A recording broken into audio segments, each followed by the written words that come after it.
देखिए विस्तार पूर्वक अपन देखते हैं कि उच्च माध्यमिक और माध्यमिक स्तर से जो व्याकरण का पोर्शन जो आपको रखा गया है, व्याकरण का टॉपिक जो आपको बताया गया है, इस व्याकरण के टॉपिक में अपन को क्या क्या पढ़ना है, कैसे पढ़ना है, जिससे कि अपना सिलेक्शन हो सके। तो देखिए जब अपन पढ़ेंगे तो देखिए संज्ञा प्रकरण में से अपन को पढ़ना है। देखिए संज्ञा प्रकरण में से जो आपके पाठ्यक्रम में संज्ञाएं दे रखी है, इत संज्ञा है, लोप संज्ञा है, ठीक है, पद संज्ञा है, संहिता संज्ञा है। संज्ञाओं के साथ साथ जो बीच बीच में अलग से संज्ञाएं आपसे पूछ लेता है, उसका भी आपको बीच बीच में ध्यान रखना होगा। तो देखिए संज्ञा में अपन को क्या पढ़ना है, याद रखें संज्ञा में आपको पढ़ना होगा सूत्र, और सूत्र भी आपको पढ़ना होगा ससूत्र। देखिएगा ससूत्र आपको पढ़ना होगा। ससूत्र में देखिए संज्ञा से ससूत्र,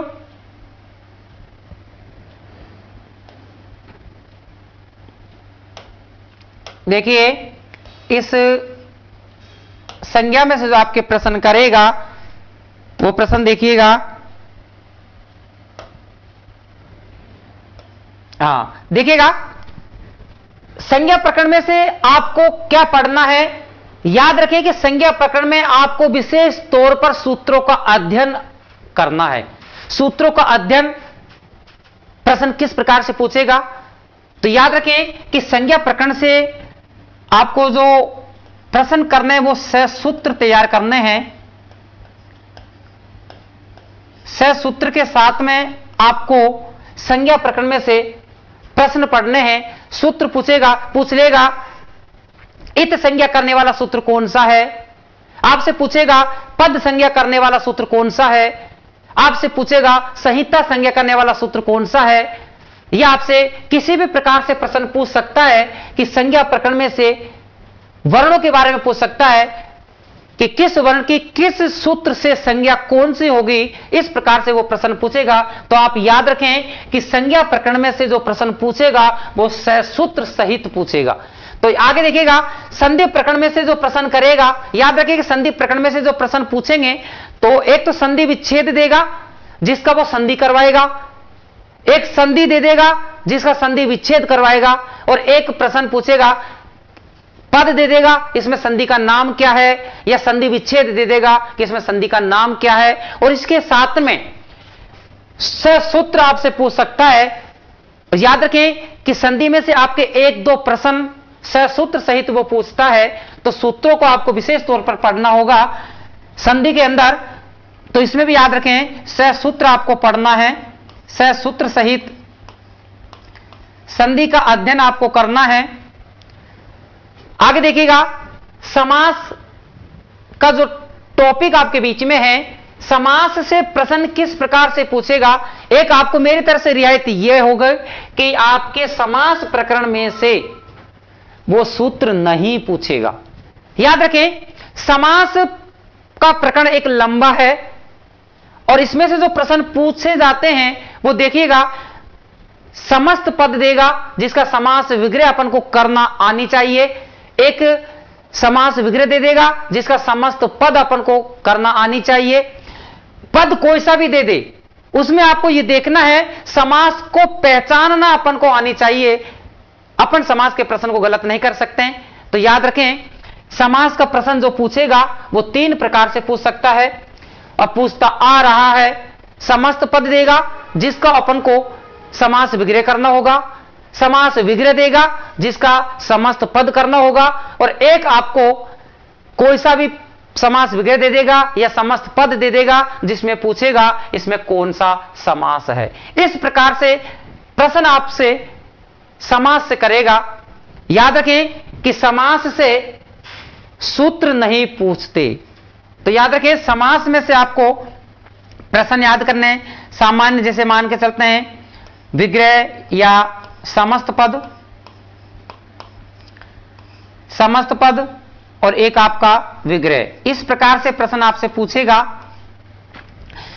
प्रत्यय में से देखिएगा, प्रत्यय में से जो प्रश्न करेगा प्रकृति प्रत्यय अपन को आनी चाहिए। तो देखिएगा प्रकृति प्रत्यय, उपसर्ग, धातु प्रत्यय को अलग अलग करना और उसके रूप किस प्रकार से चलाए जाते हैं, इससे भी अपना काम नहीं चलने वाला। प्रत्यय से जो शब्द बनेगा, प्रत्यय से जो पद बनेगा, उसका प्रयोग अपन को वाक्य के अंदर करना आनी चाहिए। किसी प्रकार से प्रश्न वो पूछ सकता है प्रत्यय से, क्योंकि प्रत्यय का जो प्रकरण है वो काफी लंबा है। तो देखिएगा प्रत्यय में से जो प्रश्न करेगा वो आपको प्रकृति प्रत्यय, प्रकृति प्रत्यय से प्रकृति प्रत्यय संबंधित प्रश्न पूछेगा। उपसर्ग में से एक उपसर्ग, एक अव्यय। देखिएगा बच्चे उपसर्ग और अव्यय को देख करके ये मानते हैं कि ये तो नॉर्मल है। देखिए मित्रों, मैं आपसे बोल दूं कि उपसर्ग और अव्यय एक कठिन प्रकरण है। याद होनी चाहिए कि जब 2016 के अंदर सेकंड ग्रेड का प्रश्न अर्थात सेकंड ग्रेड का जो पेपर आया था उसके अंदर उपसर्ग और अव्यय में से जो प्रश्न थे, इन प्रश्नों ने सभी के बीपी हाई कर दी थी। याद रख लेना, इस प्रकार के प्रश्न पूछे गए थे जिससे कि करना बहुत मुश्किल हो गया था। तो आप याद रखें कि उपसर्ग और अव्यय को आप नॉर्मल न समझें, इनको अधिक से अधिक अध्ययन करें। जिस प्रकार उपसर्ग में से कहते हैं कि 2018 में आपसे प्रश्न पूछे थे उपसर्ग और अव्यय में से, वो थोड़ा सरल प्रश्न थे जिसको बच्चों ने कर दिए थे। लेकिन आप याद रखें कि प्रश्न अगर मान के चलते हैं कि उपसर्ग और अव्यय अपनी औकात में आ जाते हैं तो सामने वाले के पसीने आ जाते हैं।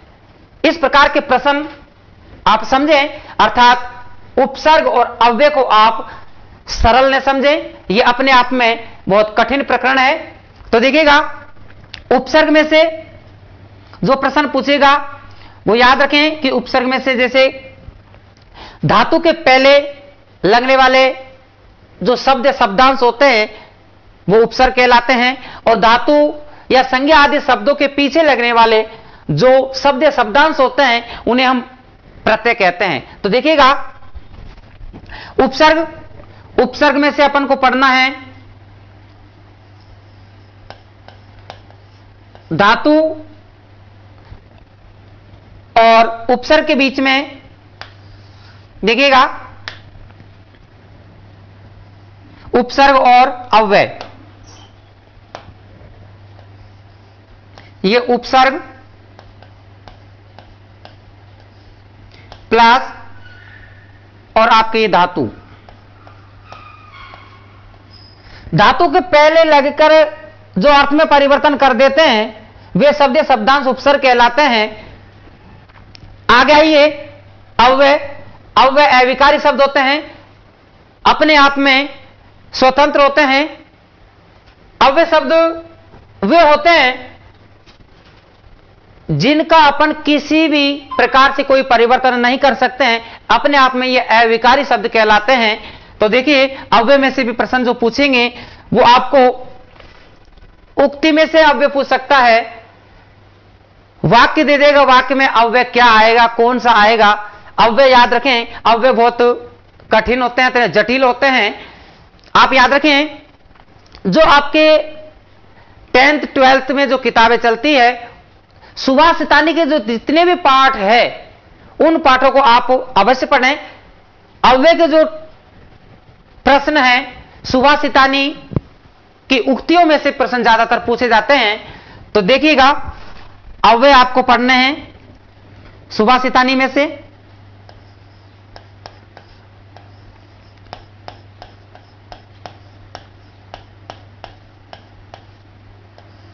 सुभाष सितानी अर्थात सुभाष सितानी नामक जो पाठ दे रखे हैं, कक्षा 10 में दे रखे हैं, कक्षा 12 में दे रखे हैं, 8th में दे रखे हैं, 9th में दे रखे हैं, उन सभी सुभाषितानी नामक पाठ के अंदर जितने भी श्लोक आपके दे रखे हैं उन सभी श्लोकों का अध्ययन आप करें। अव्यय के जो प्रश्न होते हैं वो वहीं से उठाते हैं और वहीं से बनते हैं। इसके बाद में देखिए शब्दरूप। शब्दरूप में आपसे लिंग विभक्ति वचन पूछेगा। देखिएगा शब्दरूप में से वचन पूछ लेगा,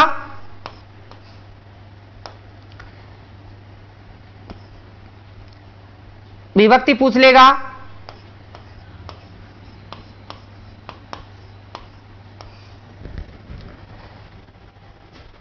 विभक्ति के अंदर पूछ लेगा किस एक वचन या द्विवचन, षष्ठी विभक्ति का बहुवचन क्या होता है, षष्ठी विभक्ति का द्विवचन क्या होता है, या तृतीय विभक्ति का एक वचन क्या होता है। इस प्रकार से प्रश्न आपके शब्द रूपों में से पूछेगा। धातु रूप में से प्रश्न किसी भी प्रकार से पूछ सकता है। याद रख लेना, आपके सेकंड ग्रेड के पाठ्यक्रम के अंदर धातु रूप से केवल और केवल आपके 5 लकार दे रखे हैं। 5 लकारों में से किसी भी लकार से वो प्रश्न पूछ सकता है। वही वचन पुरुष वचन से आपसे प्रश्न पूछेगा।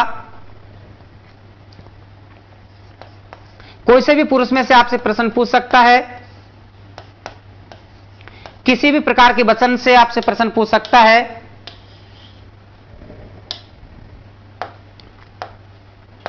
देखिएगा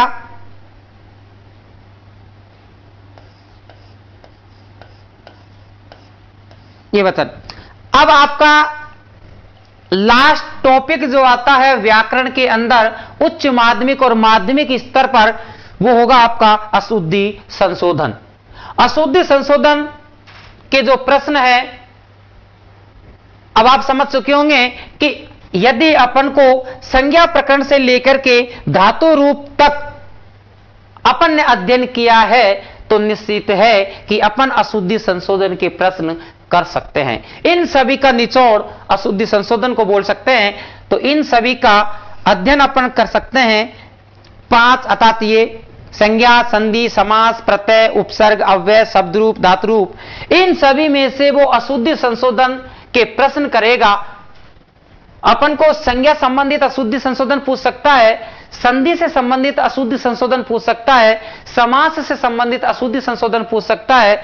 तो इस प्रकार से याद रखें, अशुद्धि संशोधन अपन कर सकते हैं कि ऊपर वाले टॉपिक अपन को याद है तो अशुद्धि संशोधन से कोई अपन को नहीं रोक सकता। देखिएगा अशुद्धि संशोधन संधि संबंधी, समास संबंधी, कारक संबंधी सभी प्रकरणों से संबंधित वो अशुद्धि संशोधन आपसे करवाएगा। तो याद रखें, अब देखिए कि संज्ञा प्रकरण में अपन को सूत्र अध्ययन करना है। अब ये इतना आपको बता दें कि संज्ञा प्रकरण में से कितने प्रश्न आपके बीच में आने वाले हैं। तो देखिए मित्रों, ये आपके 9 टॉपिक है माध्यमिक और उच्च माध्यमिक स्तर पर। तो याद रखें कि संज्ञा प्रकरण में से आपके 9 प्रश्न आने वाले। देखिएगा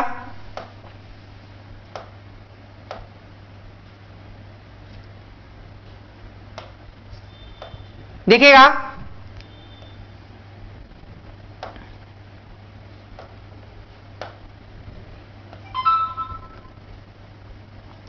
संज्ञा प्रकरण से जो आपसे प्रश्न पूछेगा वो प्रश्न पूछेगा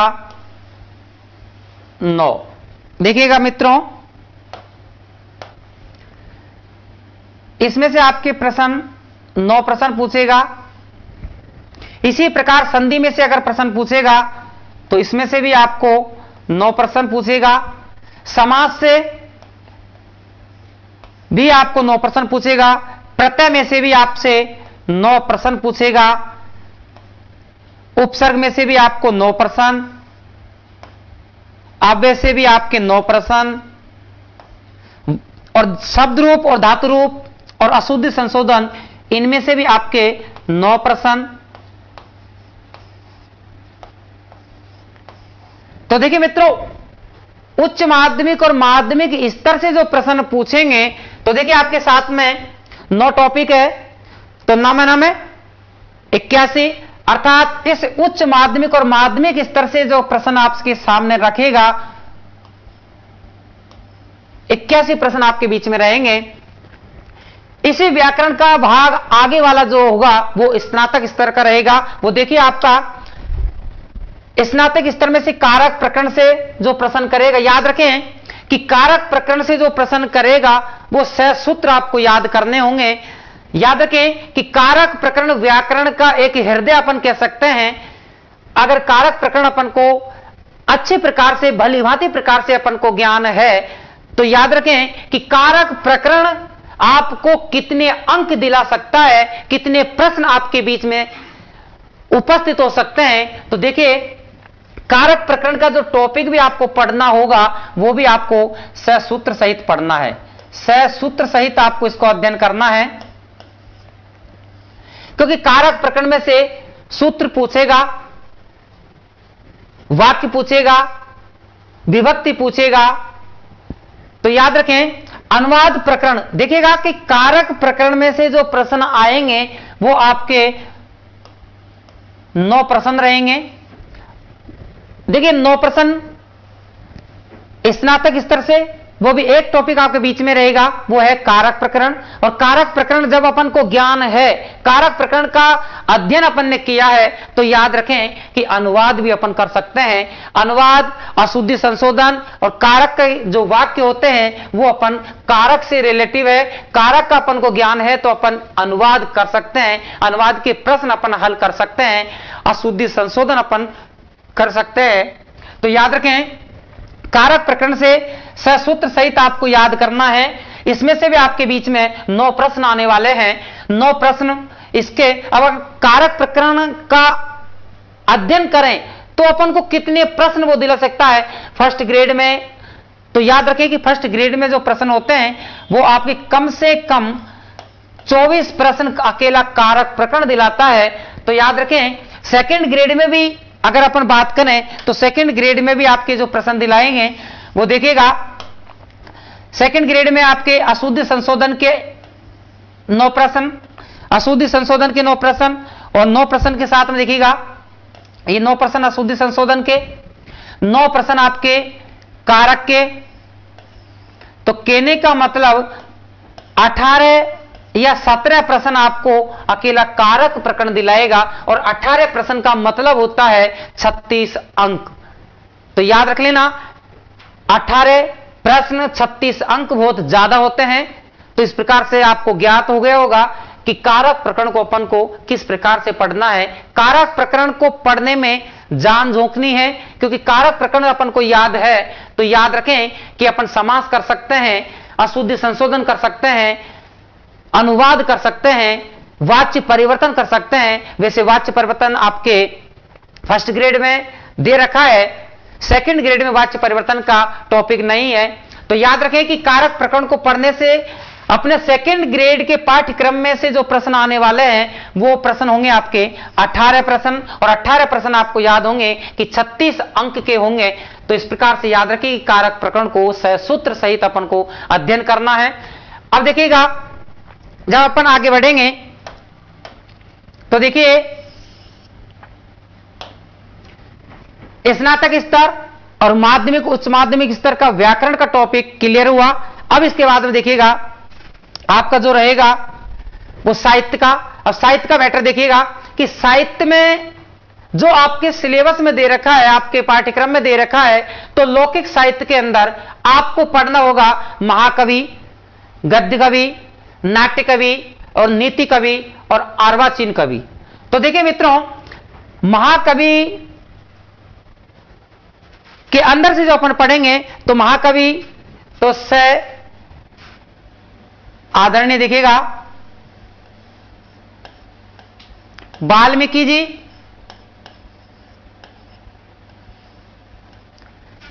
महाकवि से वाल्मीकि को अपन को पढ़ना है।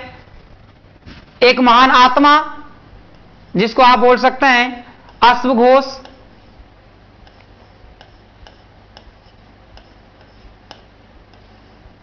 अश्वघोष, अश्वघोष के साथ में अपन पढ़ेंगे भारवी।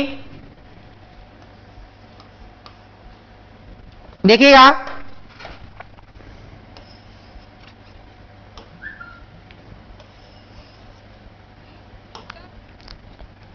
दोबारा लिख देता हूं उसको, देखिएगा वाल्मीकि और आपका ये अश्वघोष,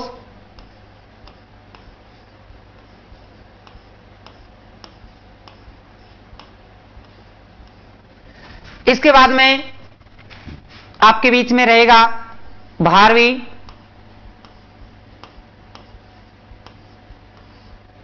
और भारवी के बाद में जो आपके बीच में जो महान आत्मा जो आपके राजस्थान में जन्म लेने वाले महाकवि माघ,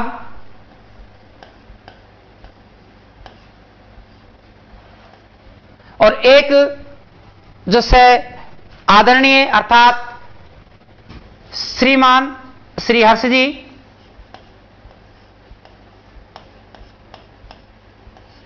इन 5 महाकवियों में से आपसे प्रश्न पूछेगा।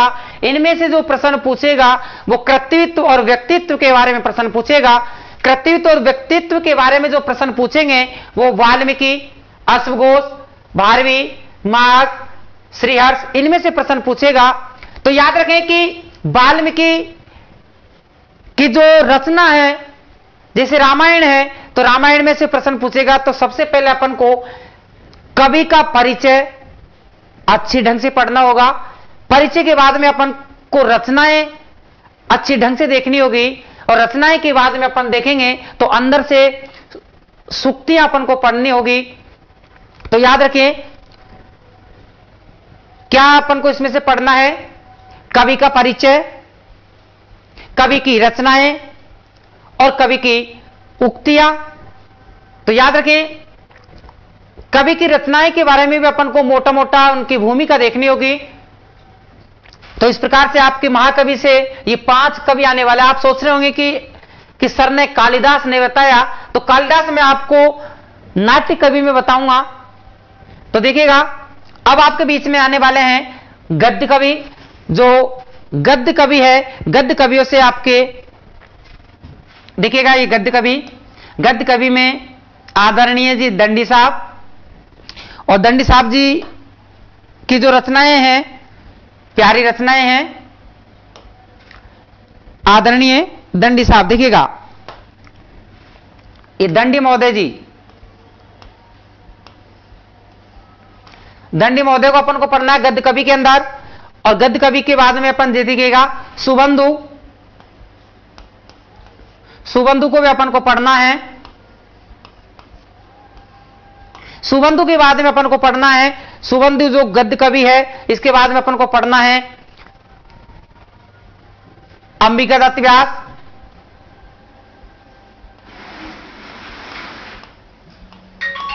अंबिका दत्त व्यास, और अंबिका दत्त व्यास के बाद में अपन को पढ़ना है दूसरा जो कवि आपका रहेगा वो रहेगा बाणभट्ट। देखिएगा ये बाणभट्ट भी देखिएगा, ये आपका दंडी हुआ, सुबंधु, अंबिका दत्त व्यास हुआ, और जो लास्ट कवि आपका गद्य कवियों में से जो पूछेगा वो गद्य कवि है आपका बाणभट्ट। ये बाणभट्ट, ये आपके 4 कवि अपन को गद्य कवियों में से पढ़ने हैं। दंडी को पढ़ना है, सुबंधु को पढ़ना है, बाणभट्ट को पढ़ना है, अंबिका दत्त व्यास को पढ़ना है। इनमें से भी आपके जो प्रश्न पूछेंगे तो याद रखें दंडी की कितनी रचनाएं हैं, उन रचनाओं में से जितनी भी रचनाएं इनकी है उनका अध्ययन अपन को करना है। मैंने आपको बताया कि एक तो कवि के परिचय के बारे में, एक रचना की भूमिका के बारे में अपन को अध्ययन करना है। तो इस प्रकार के प्रश्न आपसे पूछेगा। 3 प्रकार से प्रश्न आपके पूछे जाते हैं, कवि की रचना, कवि का परिचय और ग्रंथ की जो उक्तियां होती है। इस प्रकार के 3 प्रकार के प्रश्न आपके पूछे जाते हैं। अब देखिएगा नीति कवि, जो नीति परक जो श्लोक लिखने वाले होते हैं, नीति युक्त जो बात करने वाले जो कवि होते हैं वो नीति युक्त कवि कहलाते हैं। तो नीति कवि जो अपन को पढ़ने हैं तो वो पढ़ने हैं, देखिएगा आदरणीय जी पंडित विष्णु शर्मा। आप सभी जानते हैं कि विष्णु शर्मा नीति कवि कहलाते हैं। बहुत अच्छी इन्होंने रचना की है पंडित विष्णु शर्मा जी ने। पंडित विष्णु शर्मा जी के बाद में जो आपका नीति कवि होगा वो होगा आपका पंडित नारायण जी। पंडित नारायण जी हितोपदेश नामक ग्रंथ की रचना करने वाले। पंडित विष्णु शर्मा पंचतंत्र की रचना करने वाले। एक कवि और आपके बीच में रहेगा नीति कवियों में, वो आपका है महान आदरणीय जी भर्तृहरि महोदय जी।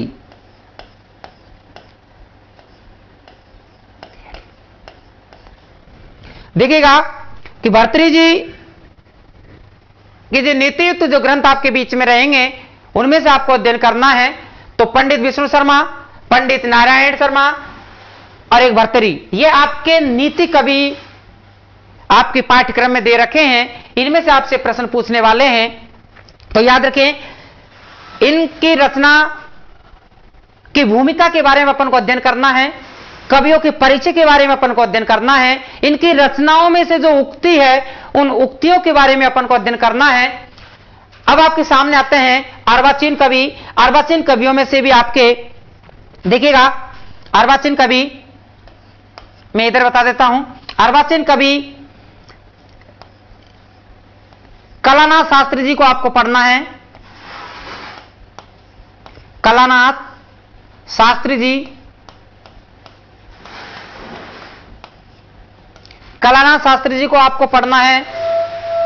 मथुरानाथ शास्त्री अर्थात भट्ट मथुरानाथ शास्त्री जी को आपको पढ़ना है।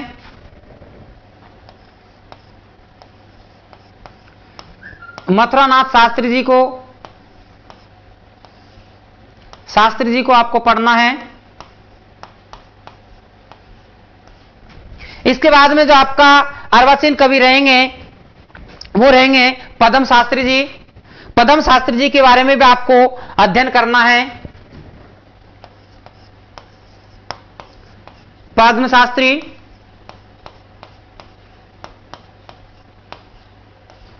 कलानाथ शास्त्री हुए, मथुरानाथ शास्त्री हुए, पद्म शास्त्री होंगे और एक है आपका डॉक्टर प्रभाकर शास्त्री जी। डॉक्टर प्रभाकर शास्त्री जी, तो देखिएगा प्रभाकर शास्त्री जी,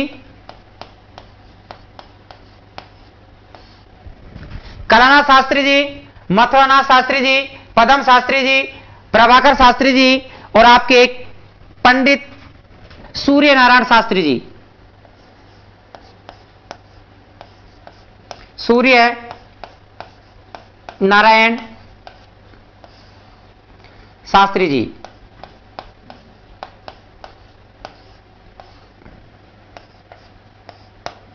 तो याद रखें कि आपके जो अर्वाचीन कवि हैं वो देखिएगा कलानाथ शास्त्री, भट्ट मथुरानाथ शास्त्री, पद्म शास्त्री, प्रभाकर शास्त्री, पंडित सूर्य नारायण शास्त्री। इन अर्वाचीन कवियों को अपन को अध्ययन करना है। याद रखें इनमें से अगर लौकिक संस्कृत साहित्य की अपन बात करें तो आपके बीच में महाकवि, गद्य कवि, नाट्य कवि, नीति कवि और अर्वाचीन कवि, यह लौकिक साहित्य कहलाता है। लौकिक साहित्य में से अब देखिएगा कि कितने प्रश्न आपके बीच में आने वाले हैं, किस प्रकार के प्रश्न आपके बीच में आने वाले हैं। तो मैंने आपको बताया था कि कवियों के कृतित्व और व्यक्तित्व के बारे में प्रश्न करेगा।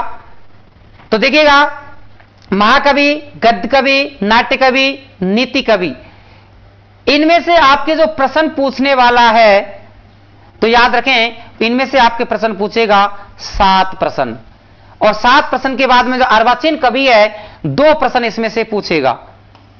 तो 7 और 2 9 प्रश्न आपके लौकिक संस्कृत साहित्य से पूछने वाले हैं। अब आगे देखिएगा जब अपन साहित्य की कड़ी को आगे बढ़ाते हैं तो आपका जो अगला टॉपिक, जो आपका अगला प्रकरण रहेगा वो रहेगा छंद का। देखिएगा, छंद बहुत प्यारी रचनाएं हैं और छंद में से जो प्रश्न आपसे पूछेगा तो याद रखें, श्लोक देगा, श्लोक में से पूछेगा इसमें कौन सा छंद है, किस छंद में कितने वर्ण होते हैं, किस छंद में यति कितने वर्णों पर होती है, कौन से छंद किन किन से मिलकर के बनता है। तो इस प्रकार के प्रश्न आपके बीच में छंद में से पूछेगा। इसी प्रकार अलंकार में से भी आपको इसी प्रकार से प्रश्न पूछेगा। देखिएगा, छंद में से वही आपको उदाहरण देगा, कोई सा भी सूत्र अर्थात कोई सा भी श्लोक देगा, श्लोक के अंदर वो छंद पूछेगा कि इसमें कौन सा छंद है, लक्षण पूछेगा। याद रखें कि लक्षण सहित आपको इसको याद रखें, मैं लिख देता हूं यहां पे।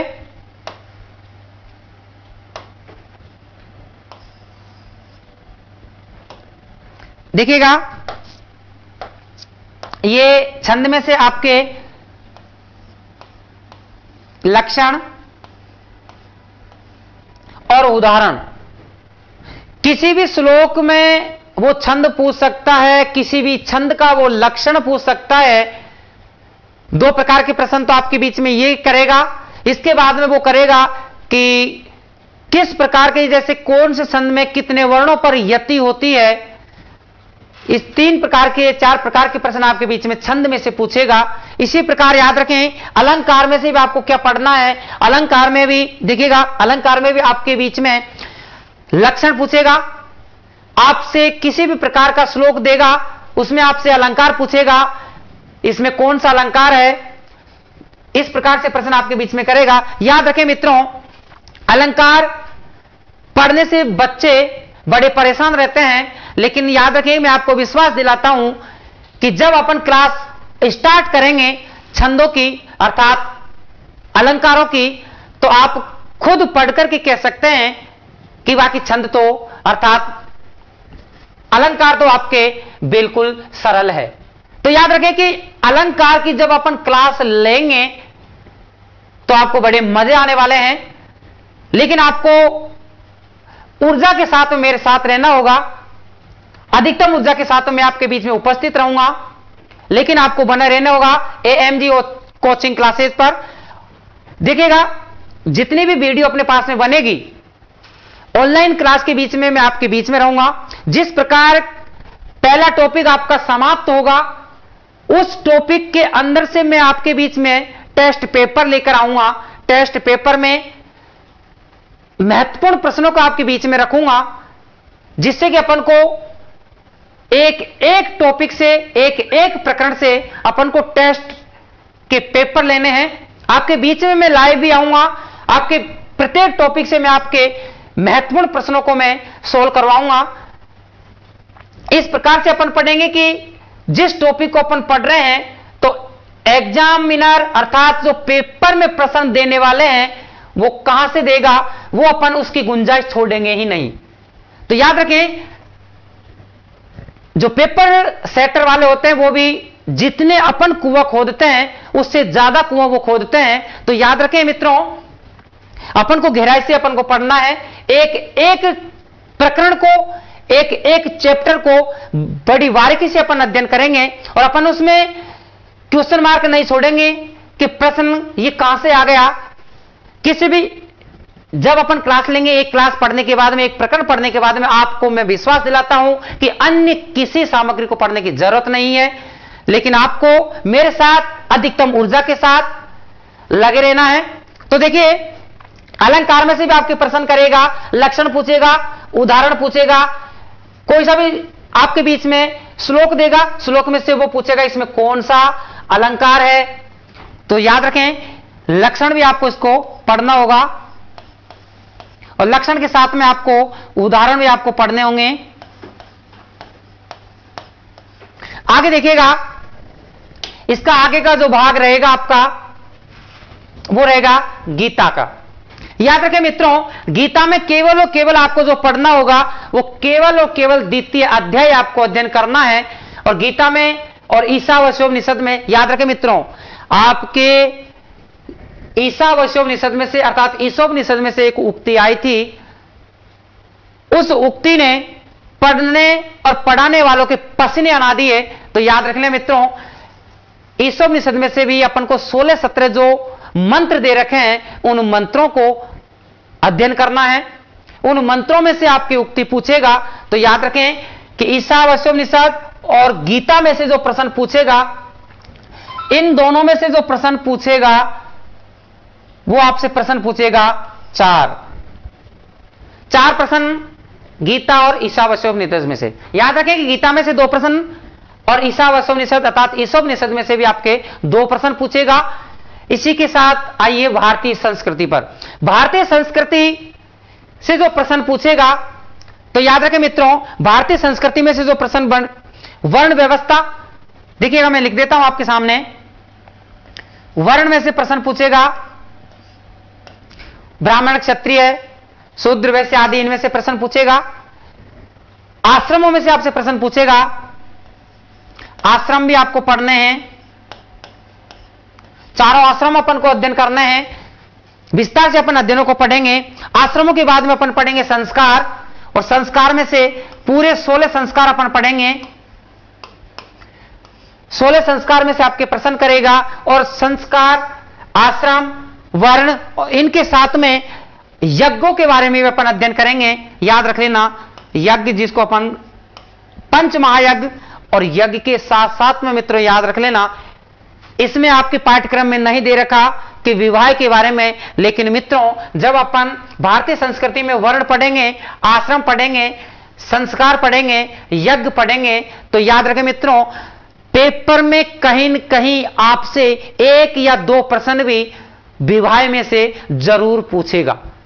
तो याद रखें कि इनको पढ़ने के साथ साथ अपन को विवाह भी अपन को पढ़ना है। तो याद रख लेना, हालांकि आपके पाठ्यक्रम में नहीं दे रखे हैं, लेकिन विवाह में से प्रश्न वो पूछ सकता है। इसी के साथ में देखिएगा, भारतीय संस्कृति में से आपके कितने प्रश्न आने वाले हैं, वो आपके प्रश्न आने वाले हैं 8 प्रश्न। तो याद रखें मित्रों, इस प्रकार से संस्कृत साहित्य और संस्कृत व्याकरण में से कितने प्रश्न हुए देखिएगा। अपन ने पढ़े हैं, देखिएगा 9 टॉपिक आपके यह है। साहित्य के अंदर से अर्थात स्नातक स्तर से जो प्रश्न है, अर्थात जो एक टॉपिक आपके कारक प्रकरण का दे रखा है, तो मैं इसके साथ में जोड़ करके बताऊं आपको, तो 10 टॉपिक हो गए। 10 टॉपिक में से जो प्रश्न करेगा, एक टॉपिक में से, एक प्रकरण में से वो 9 प्रश्न कर रहा है, तो अपन कह सकते हैं कि 90 प्रश्न आपके उच्च माध्यमिक और माध्यमिक स्तर से आपके आने वाले हैं। अर्थात 90 प्रश्न देखिएगा, 90 प्रश्न जो आपके बीच में आने वाले हैं, मैं यहां लिख देता हूं आपके 90 प्रश्न, यहां लिख देता हूं ऊपर, ये 90 प्रश्न, और 90 प्रश्न आपके, एक प्रश्न 2 अंक का है, तो 180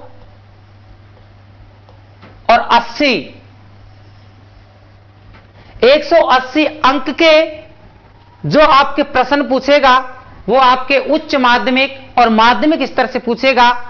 इसी के साथ में अपन साहित्य की बात करें तो साहित्य की देखिएगा, साहित्य के आपके 40 प्रश्न इधर से पूछेगा, ये 40 प्रश्न, और 40 प्रश्न जब एक प्रश्न 2 अंक का होगा, तो 40 प्रश्न आपके कितने अंक के होंगे, 80 अंक के होंगे। तो इसी प्रकार आप याद रख सकते हैं, इधर देखिएगा, ये आपके 40 प्रश्न, और 40 प्रश्न कितने अंक के हैं, 80 अंक के। जब इनको अपन प्लस करेंगे तो मित्रों बराबर कितने हो जाएंगे आपके, इधर से ये 130 प्रश्न होंगे, जो आपके संस्कृत के व्याकरण और साहित्य से संबंधित होंगे। 130 प्रश्न आपके 260 अंक के रहेंगे। तो यह आपके व्याकरण का सिलेबस है, साहित्य का सिलेबस है।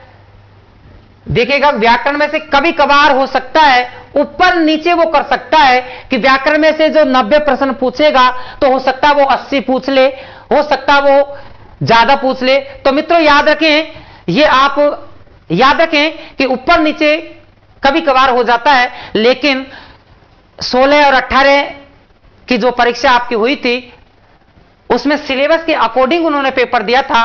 हालांकि पेपर 2016 के पहले जो पेपर हुए थे उनमें उन्होंने कम ज्यादा कर दिए थे, लेकिन 2 साल का अनुभव बताता है कि आपके जो प्रश्न आने हैं वो इस ही पाठ्यक्रम के आधारित आने हैं। तो याद रखें मित्रों, आपके व्याकरण के जो पोर्शन है, व्याकरण का जो पाठ्यक्रम है, साहित्य का जो पाठ्यक्रम है, दोनों को मिलाकर के 90 प्रश्न आपके व्याकरण से और 40 प्रश्न आपके साहित्य के सिलेबस से आने हैं। इस प्रकार कुल मिलाकर के संस्कृत का जो प्रकरण है, संस्कृत का जो पाठ्यक्रम है वो 130 अंक का रहेगा, 130 प्रश्नों का। इसके साथ में 130 प्रश्न 260 अंक आपके बीच में उपस्थित रहेंगे। अब बात रहती है आपकी शिक्षण विधि की। तो शिक्षण विधि में मित्र देखिएगा, शिक्षण विधि में भी अपन बात कर लेते हैं कि शिक्षण विधि में पहला जो टॉपिक रहेगा आपका कौशल का, दूसरा टॉपिक शिक्षण विधियों का, तीसरा टॉपिक अध्यापन कौशल का और चौथा जो टॉपिक रहेगा आपका वो पाठ योजना का रहेगा। तो याद रखें मित्रों, कौशल में से अपन को केवल 2 कौशल अपन को पढ़ने हैं। एक तो आपको पठन कौशल और एक आपको लेखन कौशल। ये आपके पाठ्यक्रम में दे रखे हैं। हालांकि ये मत सोचना कि सिलेबस में पठन कौशल और लेखन कौशल ही दे रखे हैं कि अपन श्रवण कौशल और भाषण कौशल को छोड़ दें। नहीं मित्रों, याद रखें कि पठन कौशल और लेखन कौशल के साथ साथ आपको श्रवण कौशल और भाषण कौशल को भी पढ़ना होगा। लेकिन याद रखें कि पठन कौशल और लेखन कौशल की विधियों सहित आपको अधिकतर ज्यादा पढ़ना होगा। तो देखिएगा, पठन कौशल, लेखन कौशल, इन दोनों में से आपके प्रश्न आने हैं 5। कितने प्रश्न आने हैं मित्रों? 5 प्रश्न आने हैं। तो पठन कौशल की विधियों के बारे में अपन पढ़ेंगे, गुण के बारे में अपन पढ़ेंगे, विशेषताओं के बारे में अपन पढ़ेंगे, इसी प्रकार लेखन कौशल की विधियों के बारे में अपन पढ़ेंगे। तो इस प्रकार से आपके 5 प्रश्न कौशल में से आने हैं। विधि देखिएगा मित्रों, विधि में से अपन को पद्य शिक्षण की विधि, नाटक शिक्षण की विधि, देखिएगा मैं लिख देता हूं यहां पे, पद्य शिक्षण की विधि आपको पढ़नी है, नाटक शिक्षण की विधि आपको पढ़नी है, व्याकरण शिक्षण की विधि आपको पढ़नी है। और इधर से देखिएगा, ये नाटक शिक्षण हो गया। और इधर से देखिए, साथ साथ में आपको पद्य, नाटक, व्याकरण और इसके साथ में आपको विधि रहेगी। 4 विधि आपको हो गई, पद्य, नाटक, व्याकरण और एक गद्य नाटक। इधर ये गद्य प्रकरण जो रहेगा, गद्य शिक्षण की जो विधि आपकी रहेगी, यहां लिख देता हूं, पद्य शिक्षण की विधियां, नाटक शिक्षण की विधियां, व्याकरण शिक्षण की विधियां और गद्य शिक्षण की विधियां। ये विधियां आपके पाठ्यक्रम में दे रखी है। इन विधियों में से आपके जो प्रश्न आने वाले हैं वो कितने आने वाले हैं? 5 प्रश्न आपके आने वाले हैं मित्रों। तो याद रखें, प्रत्येक विधि में से पद्य, गद्य, नाटक और व्याकरण में से एक एक प्रश्न बनते हैं। तो याद रखें मित्रों, ये भी आपने समझें कि एक एक प्रश्न के लिए अपन को पूरी शिक्षण विधि पढ़नी होगी। मित्रों ऐसा कदापि नहीं होगा। याद रख लेना, कभी कभार वो 2 प्रश्न पद्य में से पूछ लेगा, कभी कभार वो 3 प्रश्न नाटक में से पूछ सकता है, कभी कभार वो सभी में से एक एक प्रश्न पूछ सकता है। तो इस प्रकार आप याद रखें कि संपूर्ण आपको शिक्षण विधियां पढ़नी है।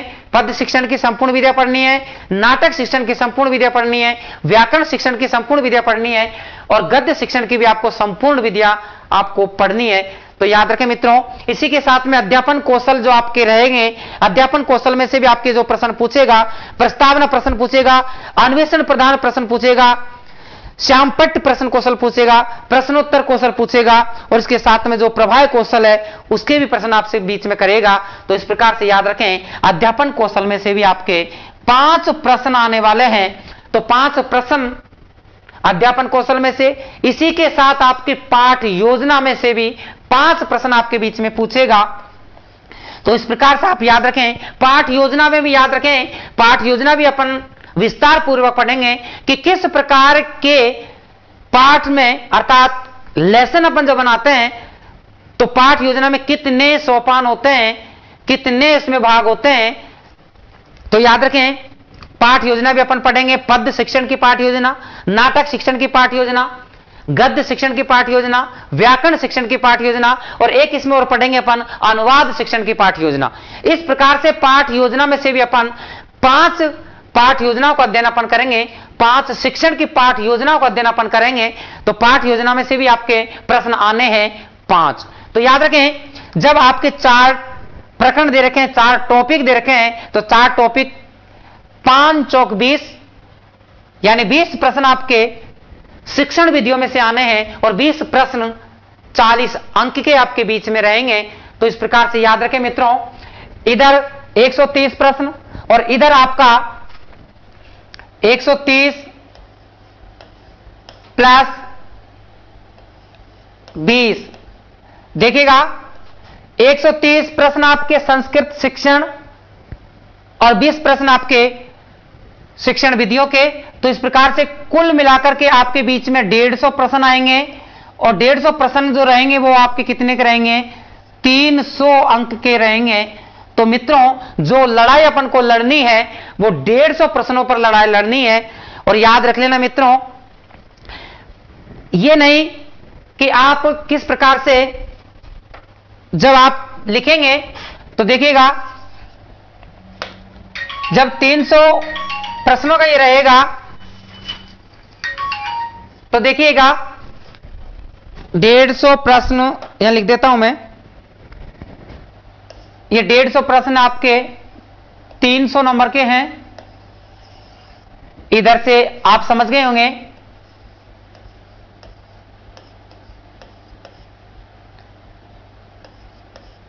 चालीस। तो इस प्रकार से 260 प्लस 40 बराबर 300।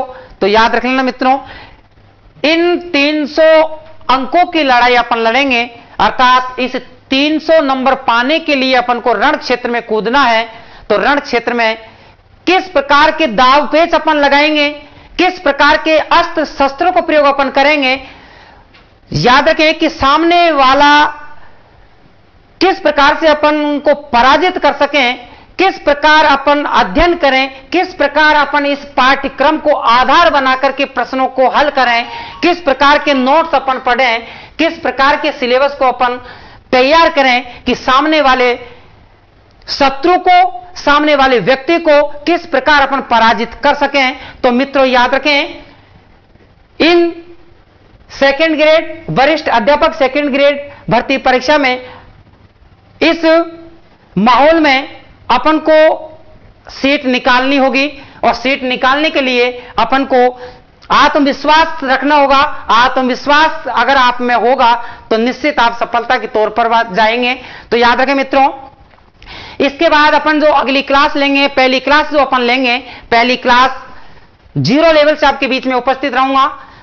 अगर किसी बच्चे को समझ में नहीं आ रहा हो तो आप कमेंट्स दे सकते हैं, कमेंट्स में आपके पढ़ूंगा, और कमेंट के साथ आपको उदाहरण सहित आपके प्रश्नों का उत्तर मिलेगा। तो याद रखें मित्रों, जिस प्रकार मैं अधिकतम ऊर्जा के साथ में आपके बीच में मौजूद हूं, इसी प्रकार आपको अधिकतम ऊर्जा के साथ मेरे साथ होगा। तो याद रखना, अपन इस सेकंड ग्रेड सिलेबस को चुटकियों में हल कर देंगे।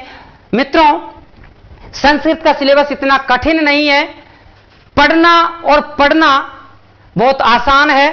तो याद रख लेना मित्रों, संस्कृत सेकंड ग्रेड के सिलेबस को अपन बिल्कुल सरलता से अध्ययन करेंगे, इजी वे में अपन पढ़ेंगे, और आप लोगों को बिल्कुल उदाहरण सहित आपके बीच में मौजूद रहेंगे।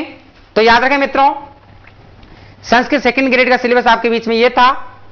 अब जो अपन क्लासें लेंगे, और याद रख लेना मित्रों, आने वाले समय में अर्थात 10-5 दिन के बाद में आपके बीच में AMG एप्लीकेशन पर सेकंड ग्रेड अर्थात वरिष्ठ अध्यापक संस्कृत के वीडियो का कोर्स आपको नोट सहित टेस्ट पेपर सहित आपके बीच में उपस्थित रहेंगे।